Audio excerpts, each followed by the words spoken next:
quiet shores and deep forests of the Pacific Northwest, welcome back to the High Strangeness Sleep Society.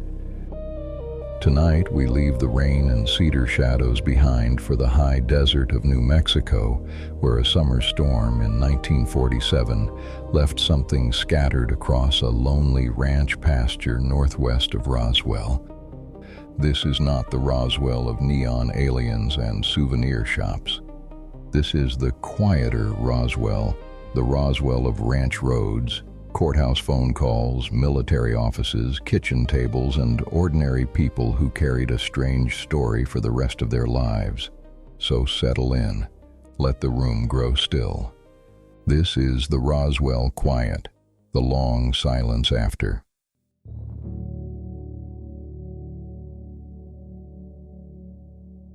The pasture sits low on the J.B. Foster Ranch in the high country northwest of Roswell, about 75 miles out from town. Sheep graze along the lower flats in the cool of the morning. The fence corners are old. The land has been worked the same way for 40 years. On the night of the 4th of July, 1947, a heavy storm passed across the property. The thunder came in long, deep rolls, more like furniture shifted in an upstairs room than the sharp cracks of a closer strike. Somewhere during the storm, the ranch foreman heard a sound he could not place. A kind of clap, he would say later, not the rest of the weather.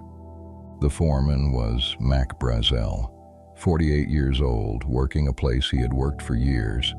The rain came down hard for an hour and then slowed to a steady drizzle that lasted into the small hours. By dawn, the air still held some of the storm in it. The soil at the lower end of the pasture was dark where the rain had stood. Brazel saddled up before sunrise, took along one of the neighbor children, and rode out to check on his flock. He had been on this same ground 1,000 times. He knew the arroyos in the corners his ewes liked for lambing and where the wire stretched in the heat. The pasture he came to that morning was scattered with debris.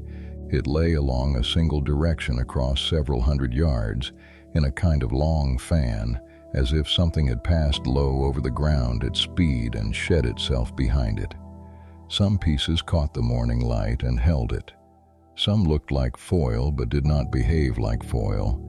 There were thin beams here and there with markings down one side. There was something that looked like parchment and something else that looked like rubber. The sheep would not cross the field. He saw them moving along the edge of it and turning back. He had to drive them around it to reach the water tank. He stood in the middle of the pasture and turned a piece of the foil over in his hand. He crumpled it in his fist. It opened again without a crease. He drew his knife across one of the strips and the blade slid off. He stood there for a long while, not in a hurry, the morning warming around him, the sheep at the edge of the field, the wind moving through the brush. There was no one else for miles. The J.B. Foster Ranch ran to about 17,000 acres of dry pasture out past the small town of Corona. The nearest paved road was a long drive. The nearest neighbor was a few miles down a dirt track. There was no electricity in the foreman's quarters. The Brazels pumped what they used and carried the rest. Brazel had been the foreman for years. He spent most of his working life on horseback. The Proctors, who ran the next ranch over, would describe his speech as plain and slow, the kind of speech that did not have a salesman in it. On the morning he found the field, he collected a few small pieces of the foil and rolled them into the bed of his truck. He left the rest where it lay. There was work to be done, water to check, fences to walk, a ewe with a sore leg in the lower paddock. He rode out from the pasture and went on with the day. The phone line stopped at Corona. The foil sat in the truck. He came back to the house, ate, and slept. Over the next 2 or 3 days, he showed the pieces to the people who came by. His wife, Margaret, handled them. His daughter, Bessie, 14 years old, came in and turned one of the small strips over in her hand for a long time without saying much. The Proctors stopped in one afternoon, and Floyd Proctor sat at the kitchen table with the largest piece of the parchment-like material and tried to put a match to it. The match did not take. Floyd would say much later that the material was unlike anything he had ever picked up off the ground, and that Mac had been turning it over in his hands at the kitchen table the way a man turns over a question he has not figured out how to ask. Mac went back out to the field once more and stood in it again. He walked from one end to the other. The pieces were still where they had been. The sheep were still keeping clear. By the third day, he had heard on a neighbor's radio that the papers were carrying stories about flying discs. A pilot named Kenneth Arnold had reported seeing strange craft over the Cascades in Washington state 2 weeks earlier. The phrase had moved across the country quickly that summer. Sightings were being reported from Washington and Oregon and California, then from points further east. The papers ran the reports in short columns on the inside pages, often with a faintly bemused tone. The phrase sat with him while the foil sat in the truck, and on the morning of the 7th of July he made up his mind. He put some of the pieces in a flour sack, told Margaret he was going to see the sheriff, and drove down the long dirt track toward Corona, and from Corona into Roswell. The drive-in from the Foster Ranch took most of the morning. The road from Corona to Roswell wound down through scrub and grazing land, past windmills standing alone in pastures, past long stretches with nothing on either side, until at last the first irrigation farms appeared along the Pecos. The heat was already in the high 90s by the time Brazel parked outside the Chavez County Courthouse. He went up the stone steps and asked for Sheriff George Wilcox. Wilcox had been sheriff in Chavez County for years. He was the sort of small-town lawman who could tell, reasonably fast, whether a man had come to be helpful or to be heard. Brazel struck him as something other than either. He set a flour sack down on the corner of the desk, untied the string, and laid the pieces out one at a time without saying much. Wilcox handled them. He bent one of the strips of foil between his thumbs and watched it open again. The small beam he picked up next had markings along the edge that he turned slowly in the window light. He set it back down. He asked Brazel a few questions in the plain way he asked anyone questions. How much was out there? How far from town? Had anyone else been to look? After a while, he walked into the next room and made a telephone call. The Roswell Army Airfield was about 3 miles from the courthouse. Within a couple of hours, 2 men from the base were standing in the sheriff's office. The first was Major Jesse A. Marcel, the chief intelligence officer of the 509th Bomb Group, the only intelligence officer for the only atomic-armed bomber wing in the world. He had flown in the South Pacific during the war. He was 40 years old that summer. He had a careful face. With him was Captain Sheridan Cavett of the Counterintelligence Corps. They looked at the pieces on the desk. They asked Brazel how much more was out at the ranch. He said there was a great deal more, scattered across the better part of a long pasture. They asked if he could take them out to see it. He said he could, but it was a long drive. They went anyway. Brazel drove his truck back. Marcel and Cavett followed in their own vehicles. The sun was already low when they reached the ranch. Margaret set out a meal of cold beans and biscuits because that was what was in the house. Marcel slept in the kitchen. Cavett slept somewhere nearby. There was no electricity, and the lamps were turned down by 10 o'clock. Marcel told his son, many years afterward, about the night at the Foster place. The dark, he said, was the kind you only got far from any town. He could hear coyotes to the south and the soft work of insects in the brush, and once or twice a sound he could not place. He did not sleep well. He woke before dawn and stood outside the kitchen door for a while before going back in. In the morning, Brazel saddled 2 horses and led the officers out to the pasture. They spent most of the day picking up debris. Marcel later described the work as careful and slow, the way an intelligence officer is trained to be in a field of unknown origin. He filled the staff car, then the bed of a separate vehicle.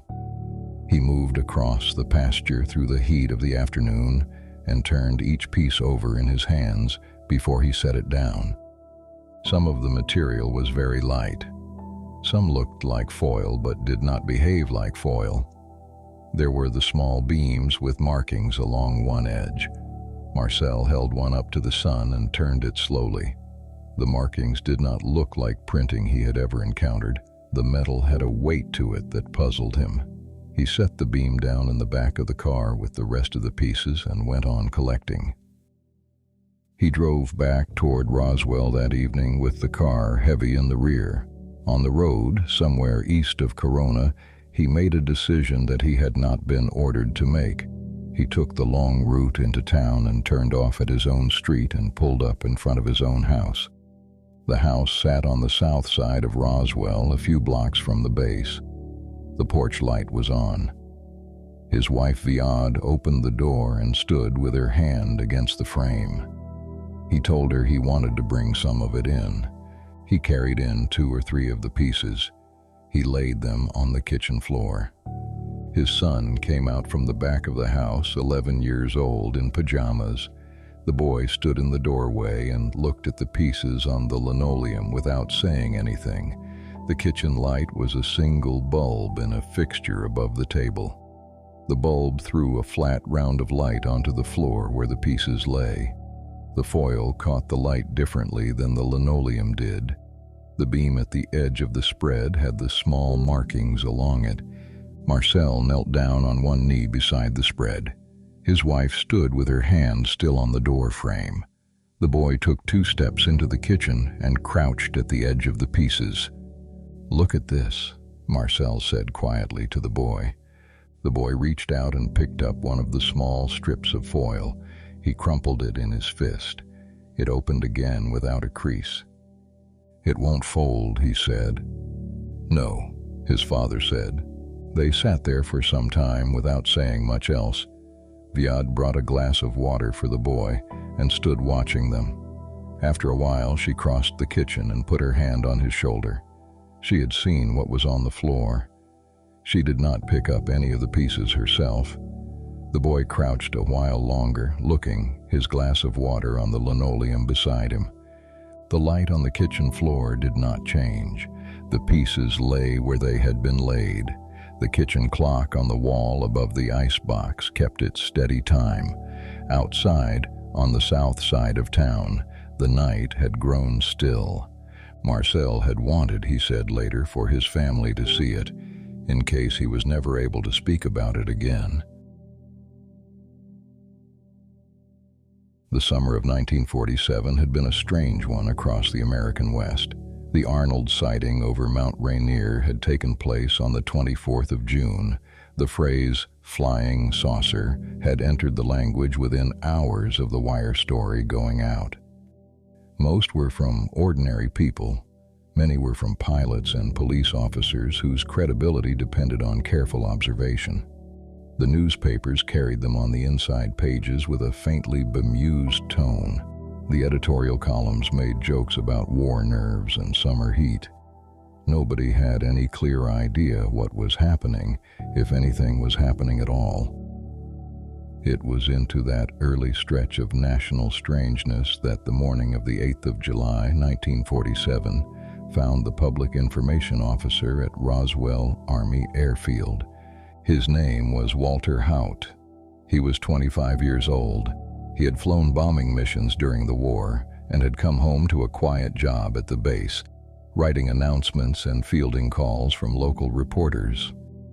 He had married a Roswell woman. He went home for lunch most days. That morning he was called into the office of the base commander, Colonel William Blanchard. The conversation was short. Blanchard told him to type up a press release. The substance was simple. The 509th Bomb Group had come into possession of a flying disc. The disc had been recovered from a ranch out in the Roswell area with the help of a local rancher and the sheriff's office. The material was being flown to higher headquarters. Hout went back to his office and typed the release on a small office typewriter. 2 copies on onion skin paper, the carbon between them. He folded each copy and drove down the long approach road from the base into town. He took the release down to the 2 Roswell radio stations, KGFL and KSWS, and to the offices of the Roswell Daily Record and the Roswell Morning Dispatch. He delivered it personally. He went home for lunch. He would say, late in his life, that the morning had not seemed unusual to him while he was living through it. He had been given a task and he had done it. He had driven back to the base in the afternoon to a switchboard already overwhelmed. By mid-afternoon, the story had gone out across the country. The wires were carrying it. The radio networks were reading it. The Roswell Daily Record went to press that afternoon with a banner headline that ran across the top of the page in heavy black type.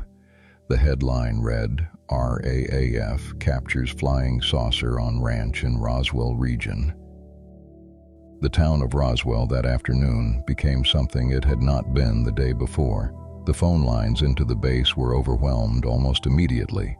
Calls came in from London and Hong Kong, from cities in South America, from places nobody at the base had ever expected to receive a call from. The local switchboard operators stayed late. Reporters from Albuquerque and Fort Worth and El Paso were already on their way. George Wilcox's office at the courthouse had a difficult afternoon of its own. Inez Wilcox later said the phones rang without a stop. People wanted to know what Mac Brazel had brought in. Wilcox would not speak much about it, even to his own family after that day. Brazel, by then, was no longer in Wilcox's office. He had been picked up by men from the base and driven back out to the field. He would not return home for what his family later thought was at least 3 or 4 nights, possibly more. At the base, things were already moving fast. The debris had been crated up and loaded onto a B-29. The plane was being prepared for a flight to Wright Field in Ohio, by way of Fort Worth, Texas. The flight crew that morning was told nothing about the cargo, only to handle it carefully and not to open the crates. A second flight was also being prepared. This one would carry Major Marcel personally, with a portion of the material, to Fort Worth Army Airfield. Marcel was to brief his immediate superior in person. The superior was a brigadier general named Roger Ramey, who commanded the 8th Air Force. Marcel's plane lifted off from Roswell in the middle of the afternoon. The press release had been on the wires for several hours by then. The headlines were already running. In Fort Worth, photographers were waiting on the tarmac and in Ramey's office with their flash bulbs ready. The atmosphere in Roswell that evening was strange in a small-town way. People who had lived in the area their whole lives stood in their doorways and looked up at a sky that did not look any different than it had the night before. Children were sent to bed. Radios were left on in kitchens. There was a heat lightning storm to the west, miles away, that flickered through the curtains all night long. Floyd Proctor was at home with his family. His son later remembered the adults talking very quietly in the next room, and then not talking at all. The switchboard operators at the base went home around 10 o'clock. The phones were still ringing. General Roger Ramey's office sat on the second floor of the headquarters building at Fort Worth Army Airfield. The room was large, paneled in dark wood, the blinds closed against the late afternoon sun. An electric fan in the corner moved warm air around. The temperature inside was somewhere above 90 degrees. Major Marcel arrived with his crates in the early evening. He laid the pieces out on the office floor on a long sheet of brown butcher paper that someone had brought up from the supply room. Photographs were taken of him crouched beside the material, holding up one of the pieces of foil. They would appear in the morning papers. By then, the room held about a dozen reporters. There was a smell of mimeograph ink and warm cotton uniforms. A typewriter ran in the next room. Somewhere down the hallway, a phone rang without being answered. The reporters stood in a loose half-circle around the butcher paper and the pieces on it, and around the major in his flight uniform crouched beside them. A press conference was held in that office. The substance of it was the second announcement of the day, and it contradicted the first. The general told the reporters that the earlier story had been a mistake. There had been no flying disc. What had come down on the ranch outside of Corona was the wreckage of a weather balloon and its radar target, a kite-like device of foil and balsa sticks designed to reflect radar signals so that ground stations could track winds at altitude. The general had a sample of such a balloon brought into the room and laid on the carpet next to the debris from the ranch. The photographs that ran the next morning showed Ramey crouched in front of a tangle of foil and broken sticks. He looked relaxed. He was smiling slightly. The newsroom captions called the whole thing a misunderstanding. Major Marcel was in the room during the press conference. He stood against the wall to the side of the desk in dress uniform. He stayed quiet. Nobody asked him to speak. In the photographs that survive from that hour, he is half turned away from the camera, looking down at the carpet. His arms are at his sides. The flashbulbs lit one side of his face and left the other in shadow. He flew back to Roswell that night. He would not speak publicly about what had happened in the office for more than 30 years. When he eventually did, near the end of his life, he said the material on the floor of Ramey's office in the photographs was not the material he had brought down from the ranch. The balloon foil under the lights was something else. The real pieces, he said, were elsewhere by then. He never said where he thought they had gone. The retraction did its work. It did it well. The newspapers that had carried the disc headline ran corrections within 24 hours. The story moved off the front pages. The reporters, who had been camped outside the gates of the Roswell base, began to drift back toward El Paso and Albuquerque. By the weekend, the wire services were back to baseball and politics. There was a brief epilogue in Roswell. Mac Brazel had been somewhere on the base for the better part of a week. His family in Corona did not know where exactly. The accounts that have come down, from his oldest son Bill, from neighbors, from the radio operator at KGFL who took a call from an officer that week, agree on the broad shape of the time. He was kept on the base. He slept on a cot in a small room with a window that did not open. He was given coffee and sandwiches. He was questioned over the course of several days by officers who did not introduce themselves by name. They asked the same questions in different orders. They asked him to describe the field, to draw it, to point on a map. They wrote down what he said in small notebooks and did not tell him whether his answers had been right or wrong. He was driven, on at least one occasion, back to the ranch in the company of officers. He walked them down the same line of pasture he had walked his ewes around the week before. They told him what to point at. He did as he was told. On the morning of the fourth or fifth day, they drove him to the front gate of the base and left him beside his truck. He drove back up to Corona under a sky that looked like any other July sky. Margaret was on the porch when he came up the track. He returned home in a quiet that his family would remember the rest of their lives. The day after he was released, he went on the local radio station and described what he had found in terms that were noticeably different from what he had told the sheriff. He described a few sticks of balsa and some torn rubber and some tinfoil. The phrasing did not sound like his usual phrasing. The neighbors who knew him said he did not sound like himself. Bill, his oldest son, would tell his own children much later about the change in his father. The man who came home from the base was the same man who had ridden out into the pasture the week before. but he was quieter. He sat for long stretches at the kitchen table without saying much. He never brought up the pasture. He never brought up the radio interview.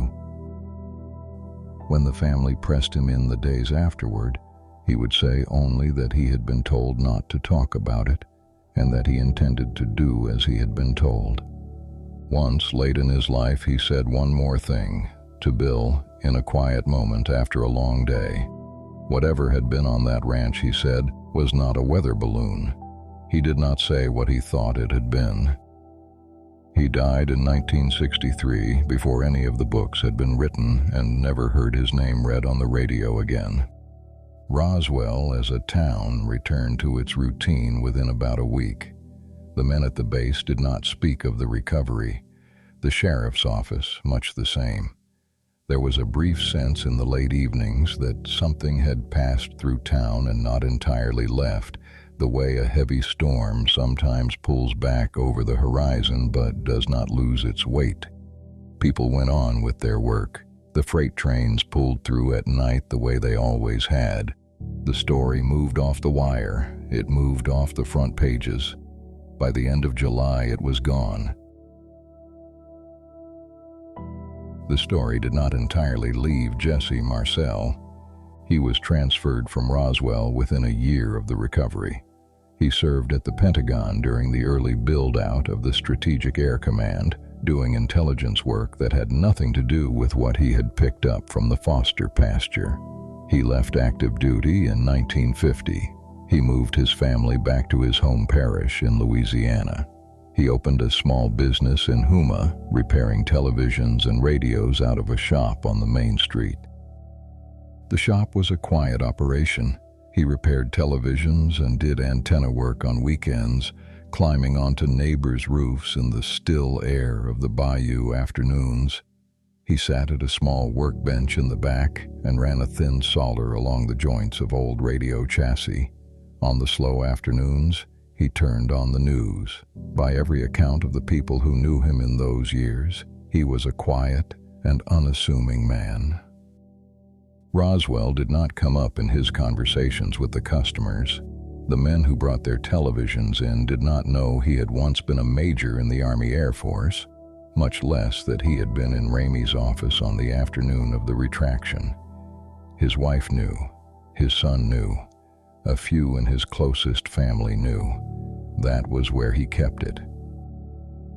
His son Jesse Jr. finished high school in the mid-50s and then went through college and then medical school. He became a physician. He became an Army flight surgeon. He was, on most counts, a thoughtful and careful man, the kind of son his father had hoped to raise. He did not press the old man about the pasture. The story was there. They both knew where it was. It came up at the kitchen table now and then, late in the evening, and then went away again for months at a time. Neither of them pressed it. They lived their lives. There were a few evenings over those years when the son came home from medical school or later from the Army, and the two men sat on the screen porch after supper watching the moths come to the porch light. Sometimes the father would speak about the pasture for half an hour, the way a man speaks about a sore he has not been able to heal, and then he would stop. The son did not press him. The son had been in the kitchen as a boy. He did not need the rest of the story told to him. Once, on one of those evenings, the father said something the son would carry. He said the worst part had not been the pieces themselves. The worst part had been being told by the men in Fort Worth what he had seen. The son did not ask him to say more. The father did not say more. The moths went on circling the porch light. After a while, one of them went inside. In the summer of 1969, the father and the son sat together in the small shop in Houma and watched on a small black and white television set the broadcast of the first human steps on the moon. They watched for a long time without saying much. The grainy image of the lander on the lunar surface flickered in the dim light of the shop. The father turned a small screwdriver slowly in his fingers as he watched. Roswell did not come up that evening. The son understood by then that his father was waiting for something. He did not yet know what.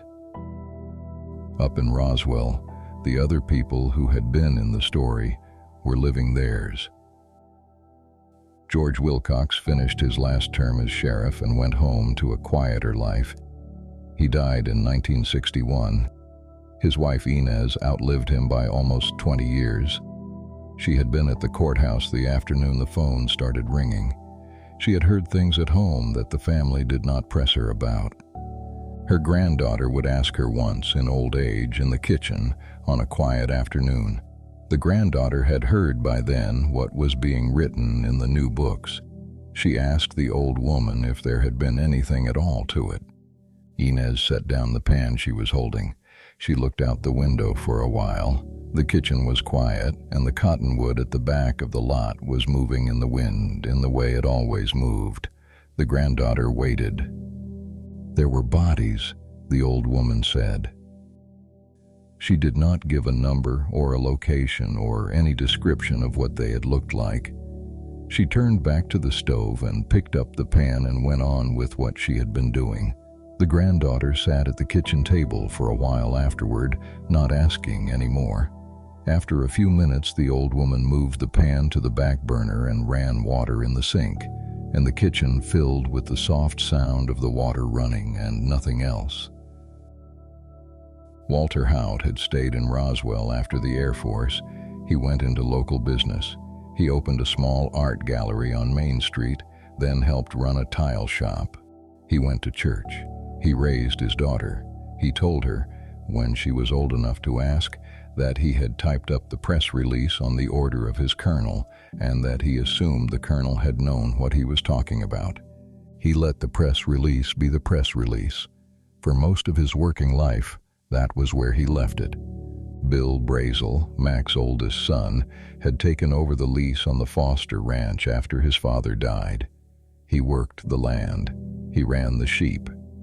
Now and then, walking a fence line or clearing a wash, he would find another small piece of the old debris caught in a thicket or driven into the soft soil.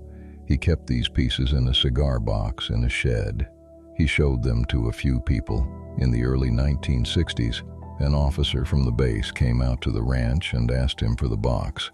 Bill gave it up. He did not ask questions. There were others.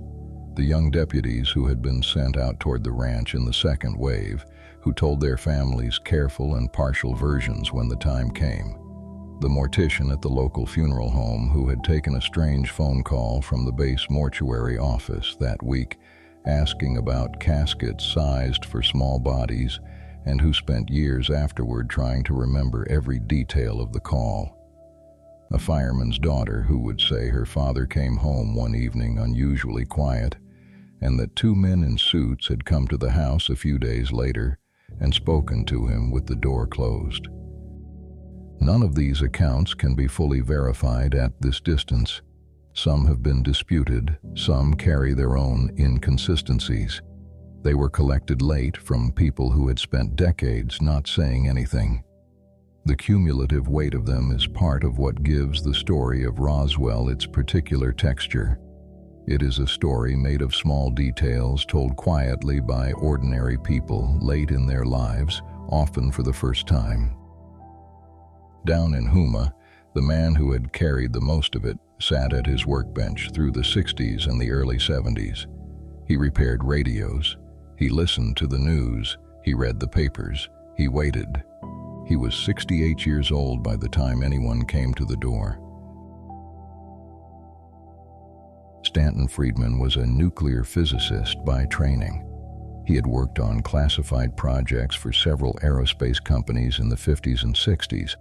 By the late 70s, he was making a living as a lecturer, traveling around the country giving talks on unidentified flying objects to university audiences and civic groups. He had a careful voice and a careful mind, and a long-running curiosity that did not let small leads go. He had been told about Jesse Marcel by a radio host in Baton Rouge, who had hosted Marcel briefly on a small late-night talk show. The host mentioned, almost as an aside, that the old man had been involved in some kind of unusual recovery in New Mexico a long time ago, but that he had been reluctant to talk about it on the air. Friedman wrote the name down. A few months later, he was in Louisiana on another matter, and he made the drive to Houma. It was an afternoon in 1978. The light through the live oaks along the Bayou Road was heavy and slow. The house that Marcel kept was small, single-story, with a screen porch on one side and a narrow driveway. Friedman parked at the curb and walked up. Viaud opened the door. She had been there in the kitchen on the night Marcel had brought the pieces home from the ranch, 31 years before. She had been in the doorway with her hand against the frame. She was older now. She let Friedman in and went to put on coffee. Marcel was sitting in a chair by the front window. He was 68. His hair had thinned. He was in a short-sleeved shirt and slacks and house slippers. He had the radio on low. Friedman asked his question slowly. He had a notebook open on his lap and a small tape recorder running between the coffee cups.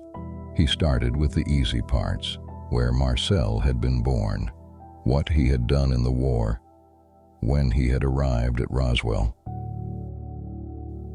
The old man answered the easy parts easily. He smiled a little. He looked out the window now and then at the live oaks across the street. He picked up his cup and drank from it and put it down. After a while, Friedman asked about the pasture. Marcel did not answer right away. He looked down at his hands. He looked up at the ceiling of the small front room where the paint was beginning to crack near the cornice. He set his cup down carefully on the saucer. He said, after a moment, that he had been waiting for somebody to ask him about it. Then, slowly, he began to talk. He described the night his colonel had sent him out to the ranch with Cavett. He described the long drive to the Foster place. He described the night in Brazel's kitchen with the cold beans and the dark outside. He described the morning in the pasture and the work of picking up the debris through the heat of the afternoon. He described the way the foil would not crumple, and the way the small beams had felt in his hands, and the way the markings on the edge of one of the beams had caught the light. He described the long drive back toward Roswell and the decision to stop at his own house, and the pieces on his kitchen floor, and his son in the doorway in pajamas. The material under the lights, he said quietly, was not the material he had brought down from the ranch. He said it again. He looked at Friedman for the first time in the long stretch of his account. Friedman asked in his careful voice what Marcel meant by not the material. Marcel said the foil on the office floor in the photographs was lighter, smaller, and less plentiful than what had filled his car on the drive from Corona. The small beams with the markings were nowhere in the photographs from Ramey's office. The wreckage in the photographs looked like the wreckage of a balloon. His wreckage, he said, had not looked like a balloon. It had not looked like anything he had ever picked up off the ground in his career as an intelligence officer. He stopped for a long moment, turning his cup slowly on its saucer. Then he sat in his chair for a while without saying anything more. The tape recorder on the small table between them was still running.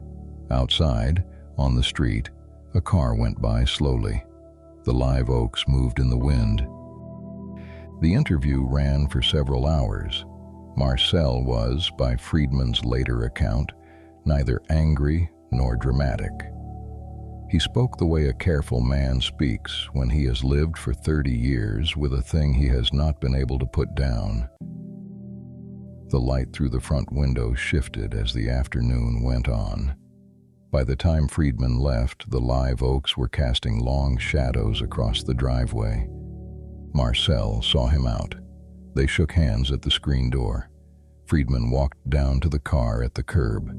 He sat for a moment behind the wheel before he started the engine. He drove back toward New Orleans through the heat.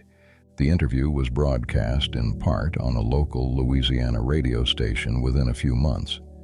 It appeared in pieces in a couple of small publications during the next year.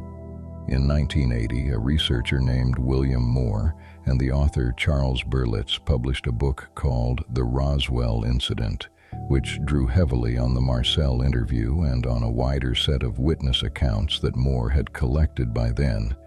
The book did not become an immediate bestseller, but it began to circulate. People who had lived near Roswell in 1947 or whose parents had lived there started to write letters. Some of them had stories of their own. Some of them simply confirmed what someone else had said. The historians who would devote the better part of their careers to this material began their work in this period, the late 70s and the early 80s, when most of the people who had been in their 30s and 40s in 1947 were now in their 70s and looking at the end of their own time. The letters had a particular character. They were written in careful longhand on yellow legal pads or on the back of receipts, sent in plain envelopes from small post offices in southeastern New Mexico and West Texas. They opened with a sentence or two of apology for taking up the researchers' time, for not having spoken sooner, for not being sure whether what they remembered would be of any use. Many closed with a request that the writer's name not be used until after his or her death. They were the letters of people who had been waiting a long time to put something down on paper. The researchers who received them, Moore at first, then a small handful of others through the 80s, spent more time on transcription and follow-up than they had expected. The story came in pieces, from a former deputy, from a base mechanic, from someone's grown daughter who remembered a phone call she was not supposed to have overheard. The larger picture, if there was one, had to be assembled out of these pieces over years.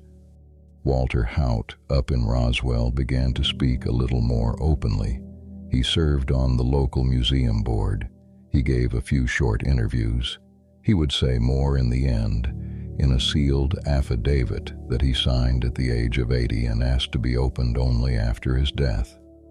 When the affidavit was unsealed in 2005, it described a briefing he had attended at the base in early July of 1947 in a hangar in which he said he had seen the recovered craft and two small bodies under tarpaulin. He had been silent about that briefing for more than 50 years. The Air Force, for its part, issued two reports, one in 1994 and one in 1997, explaining the debris on the Foster Ranch as part of a classified high-altitude balloon program called Project Mogul, and the persistent rumors of small bodies as memories of crash test dummies dropped in unrelated experiments in the years afterward. Jesse Marcel Sr. did not live to see those reports. He died in 1986 in Houma, 8 years after the afternoon freedman had come to the door. His son said much later that his father had seemed quieter at the end, not relieved exactly, not satisfied, quieter, the way a man might seem who had been carrying a long weight and had put it down. Roswell as a town changed slowly, then all at once. Through the 80s, the museum that would eventually become the International UFO Museum and Research Center existed only as a small idea passed back and forth between a few aging locals. Walter Haut was one of them. Glenn Dennis, the old mortician, was another. They had time. They had been waiting most of their lives.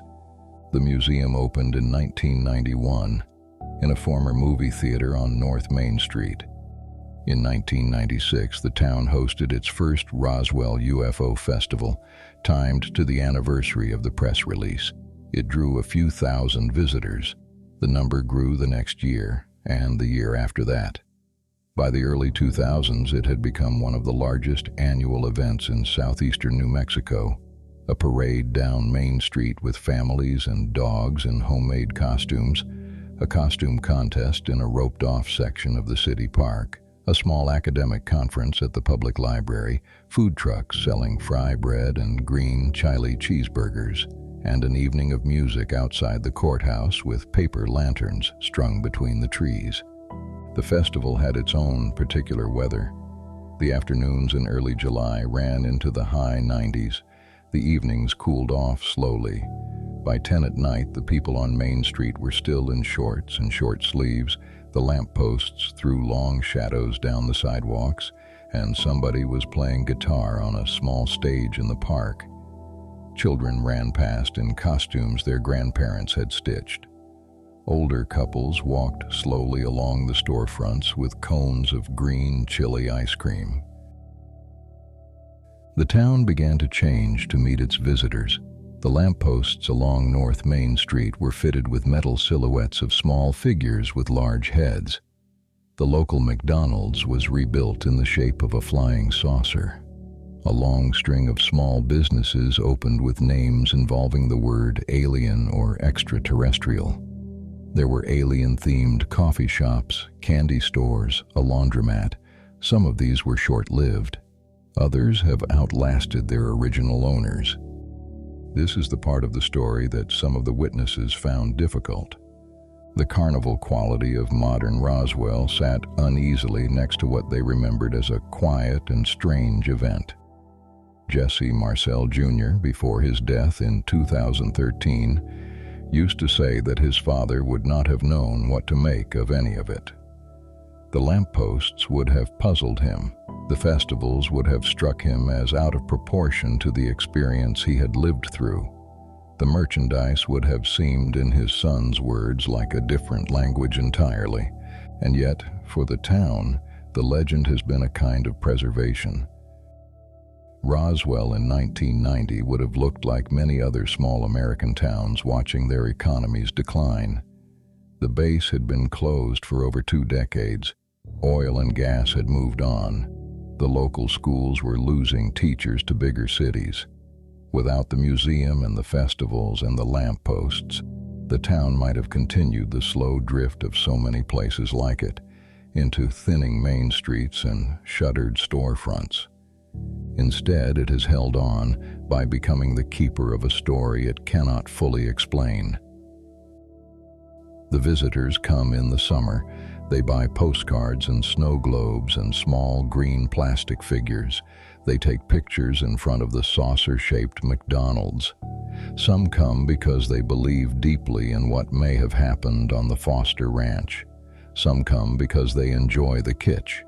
Some come because they are simply driving through, and the signs along the highway have caught their attention.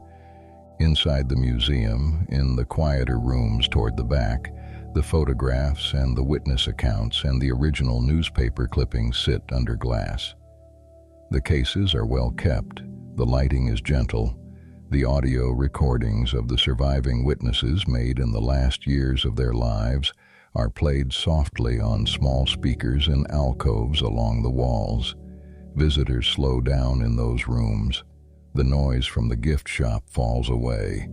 The witnesses in the recording sound like ordinary people trying to describe difficult experiences. They hesitate. They pause to find a word. They occasionally laugh at themselves.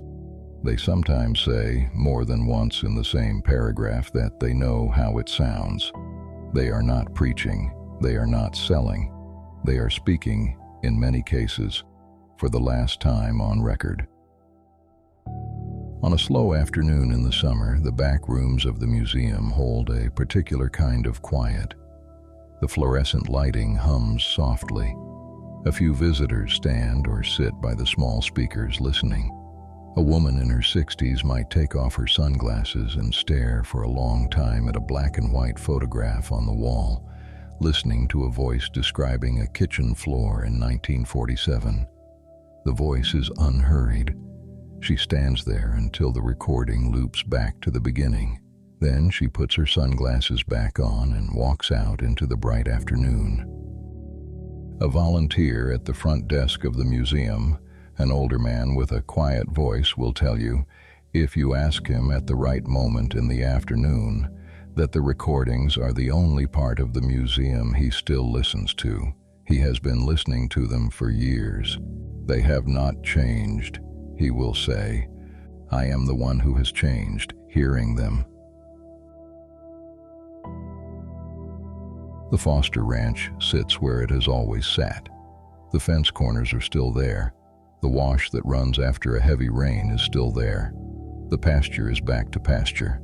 The wind passes through it the way the wind passes through every other pasture in that part of New Mexico, and the sheep graze along the lower flats in the cool of the morning. A few researchers have made the trip out there over the years. Most of them come away saying roughly the same thing. The site itself does not give anything up.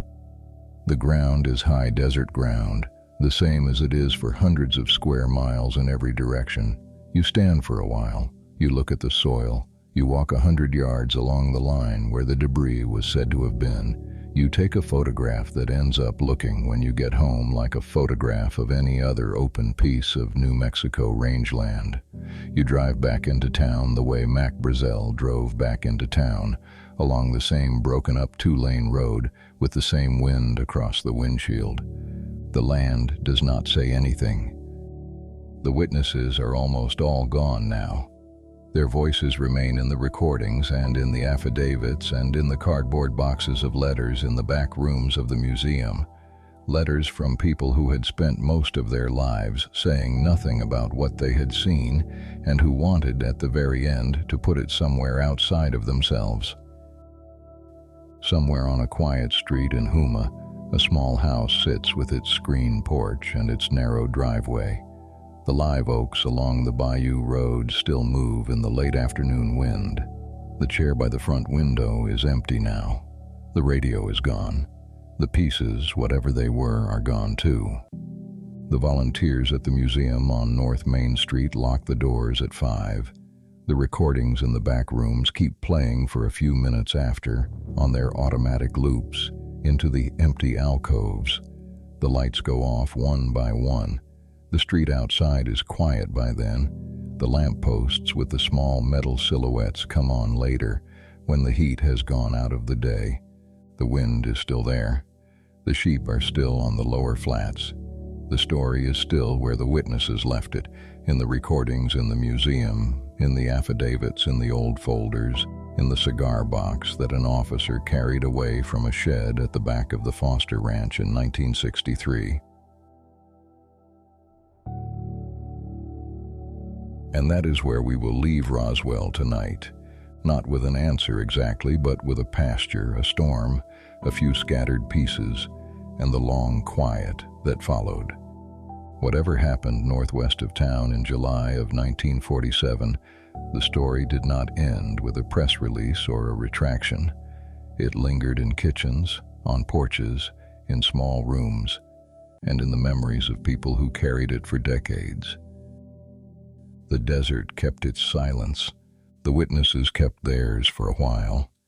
And somewhere between the two, Roswell became less of a place than a question. So let the lights grow soft. Let the night settle back around you.